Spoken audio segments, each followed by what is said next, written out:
Hi guys, this is Nishiote here. So this is west side of the castle gate. There you can see on the kanji. So probably the castle gate, the final one used to end around here somewhere, and this was the west side. I would just like to say, these women behind me have been bullying. Don't stop it, Cummins. They've been bullying me for days. They've been complaining, not complaining, but bullying. Bullying is the word. I should be in tears now if I was a soft person. In fact, last night I was crying in bed because they bullied me so much. I'd just like to point this out. Team captain gets bullied.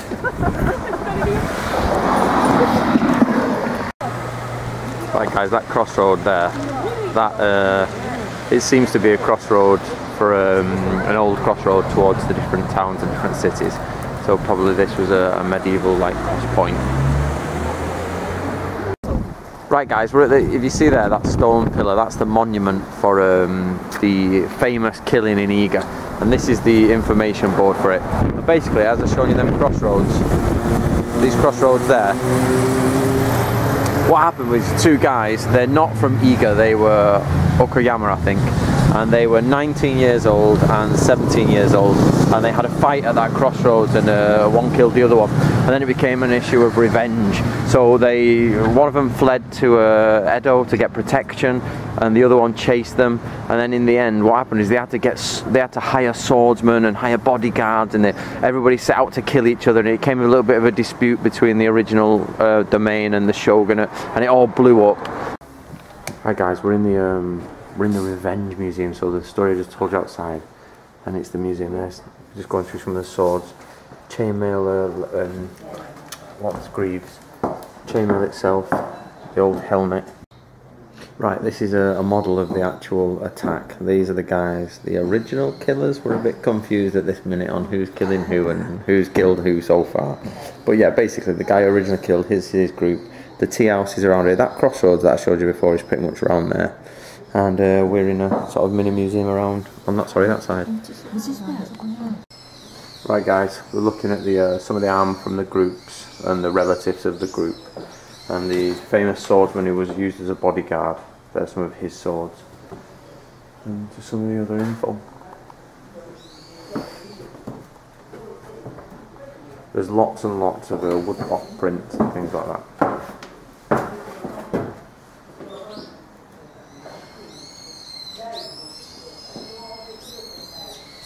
Oh, is that the head washing pond there? There he is. Yeah, we were trying to find this pond, guys, and it's allegedly where they wash the head.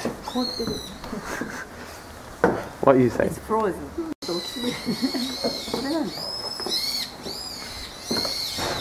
The birds don't sound too happy today, do they? So yeah, let's have a read of the old thing. Yeah, hold on. Yoshi is about to explode.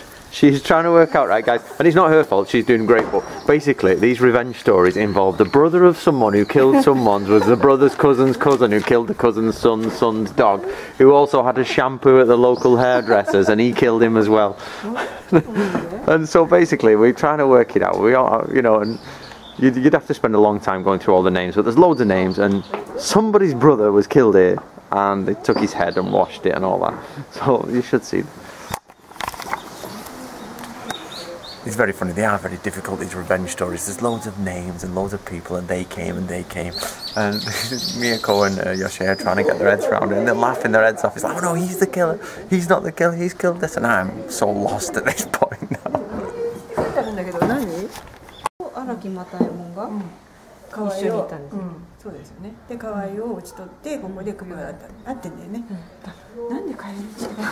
So allegedly, it's the original killer's head is now in this pond.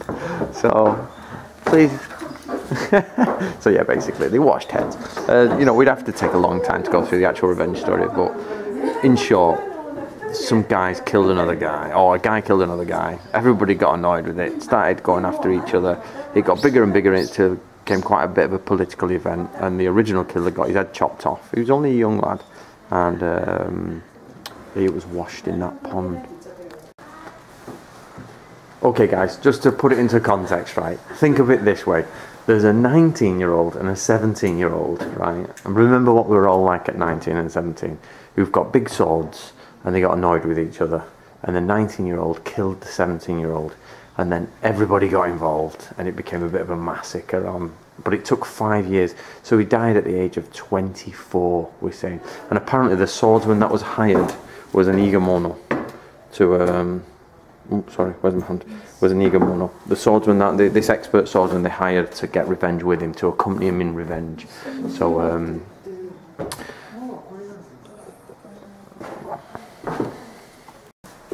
do you remember before, guys, when we were talking about the West Castle Gate? So there's the castle, this is a map, and there it is. So you see, same one.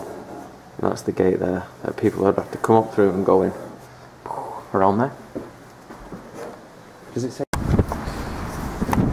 Just out of interest, guys, the famous, not famous, but the good swordsman they hired from Iga was that he was studying Shinkage Ryu. So when people are asking what Iga Mono studying in swordsmanship and things like that, we know at least in the Edo period, it says there that he was a Shinkage Ryu guy, and that I think the ones who died was learning Toda Ryu, spearmanship. Yoshi is giving me the I'm cold symbol. Alright, so yeah, you're looking at the swordsman who's using it to kill his Shinkage Ryu. So you Shinkage Ryu guys, get out there and start looking at those techniques and things like that. So that's quite interesting. Right guys, I always love to do this. Come to somewhere rural and you go in a traditional tea house. So let's go have a cup of tea with this lovely lady in here. So they have green. Oh. 懐かしいですね。懐かしい。昔はそんな。ねえ。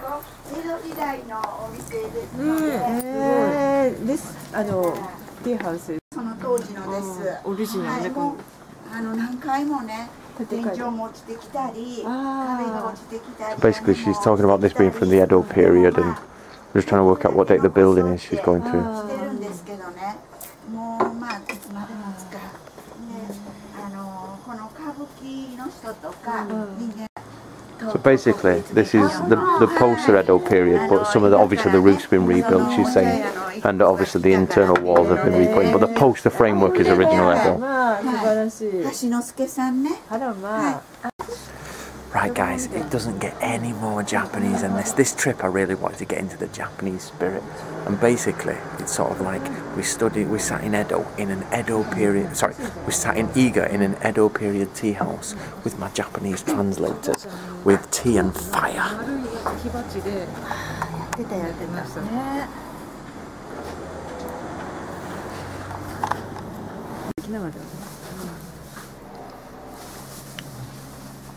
I want to reheat my sod off Miyako. She keeps trying to put my thing in the fire. They're chatting to the old woman basically, and I've come to enjoy the fire. She's given them a lecture in her history and the people she's met, and she's very nice. For those who can't travel to Japan, or you've not travelled to Japan, or you want to come to Iga, I try and make these videos so that you can see what happens, because you know, I dreamt of coming here for a long time and been here a few times now. So basically, if you've never been to Japan, you should come, and if you know your situation doesn't allow you to, then I hope these videos help you see what Japan's like. Right guys, we're up to, this is Iga Castle, you can see. Toda Takatora, I think he's called. He designed this.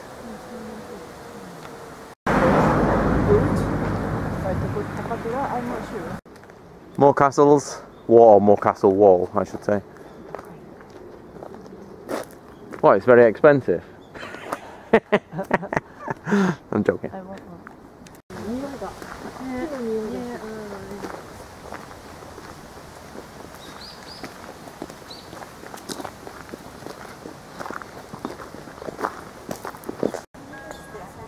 Translation team being slow up the hill. Right, if you can see the castle through there, guys.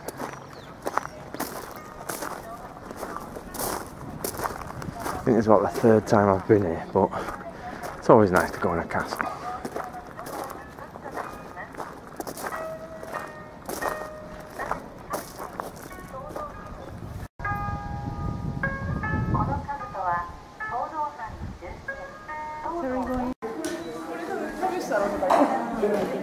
Mirko's going to try on some armour.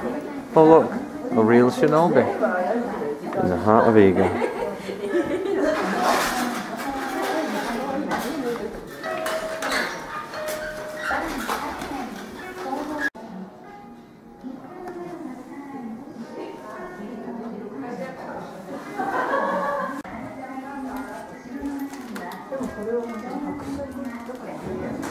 Oh, that's nice, isn't it? Gold and black. I do quite like gold and black.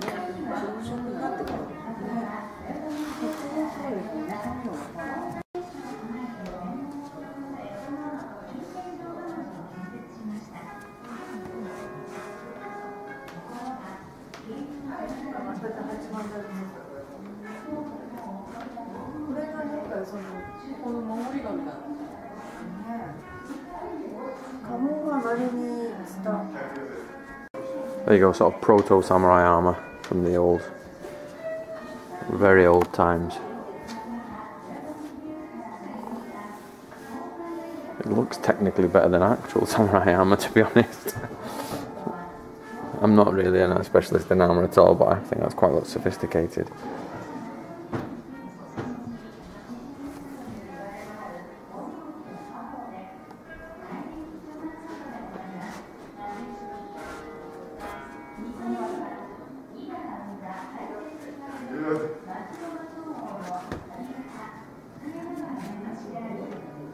That is a pretty straight, curved sword.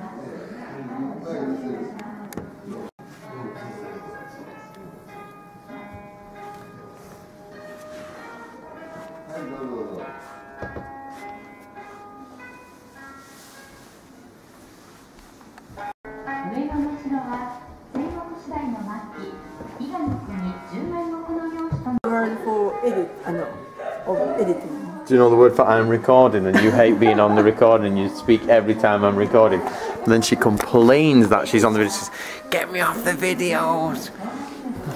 Yoshi, you're on video. Edit. I should keep all the clips of you complaining at me and then I have to delete from the videos, and then I can show people what you're really like.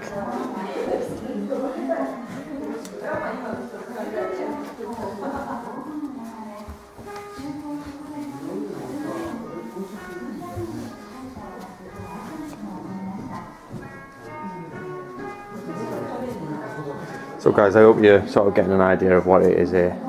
And if you're still watching the video and you're a bit bored by now of walking around a castle, I apologise. But it's so people who can't get to Japan can at least see what's in the museum.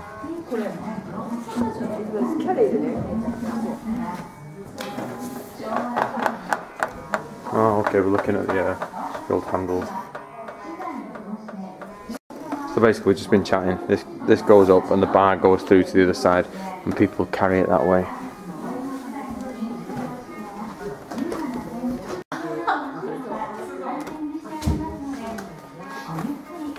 I always find these helmets a little bit strange. It's always a little bit strange.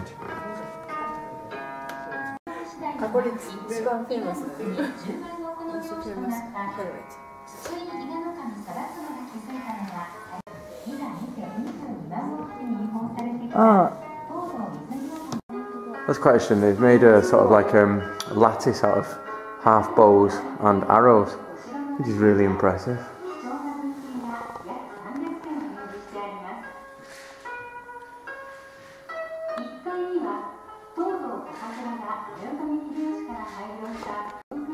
This is interesting, guys. It's a very, very Western dress. I don't think it's got a date on it, but you can see the clan crest here. It's even on the scabbard and the, I think it's the belt buckle. That's super. It turns out this uniform is this guy's, and he's actually the one who rebuilt this castle in 1935. I think he was given an aristocratic title and allowed to wear the crest, which is quite good. Right, guys, we're looking at, this is a map of Iga. There's the borderline between Iga and Koga, and we've basically got all the names of the different families from the sort of, I take it this is pre-Nobunaga. Nobunaga Rei. Right, okay, so yeah, this is the Nobunaga attack, yeah, I'm just calling it Iranki. Sorry, it's recording the Iranki, and it's the Iga no Ran, the Battle of Iga.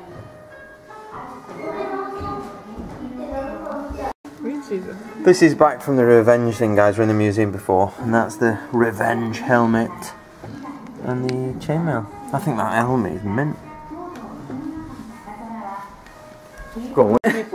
Right, guys, something that I have noticed, because these are not national museums or official academic museums, you tend to get this is the chainmail from the incident, this is the chainmail, and what the other museums said, like, this is the only chainmail from the incident, and this one's saying this is the chainmail from the incident. So probably a little bit dubious. I've been to a few museums, you've got to be careful, like for example the Ninja Museum has got so many dubious things in it and they're totally not correct, and there's a problem sometimes with non-official museums here, they get a bit...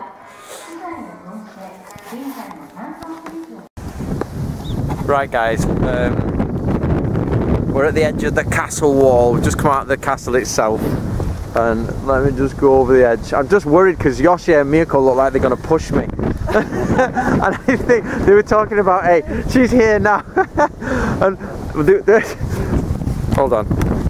There's actually, me and Miyako went to Kanazawa and we were reading through the old Densho, and there's a secret way to push someone off a cliff, and Miyako keeps trying to practice cliff pushing. So if you're looking forward to the movie Yoshiryu book, that's what's coming up. But Miyako, I'm about to push Miyako to her death. Totomate.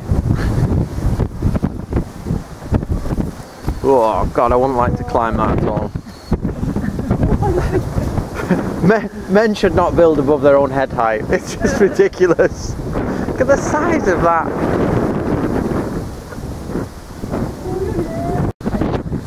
Allegedly, this is the highest stone wall, castle wall in Japan. But like I said before, we're not sure what to trust and what not to trust. You've got to actually check these things. So don't take it as gospel, right? Do a bit of research first. Right, guys, we're in the Ninja Museum, basically. I'm sure loads of you have seen pictures from this a million times.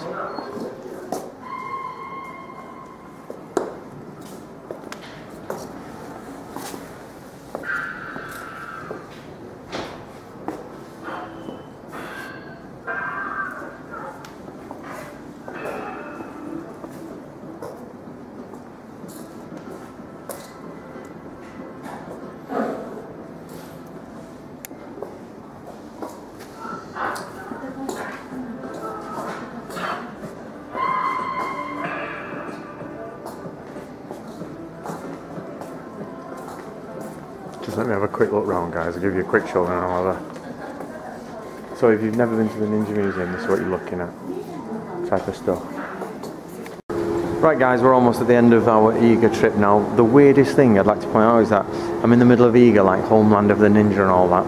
And it's just full of Christmas decorations. Loads of Christian Christmas decorations. And when you try and find some ninja stuff, there's not really any real ninja stuff, you know, on show. There's lots of manuals here, of course, but they're hidden. So it's just loads of Christmas things. It's just so strange being in Japan and, you know, in Iga at that, and then getting Christmas things. So I think that's it, guys. I'm off for lunch now. So that's the end of the Iga trip. I hope you enjoyed it, and make sure you come to Iga and as a tourist.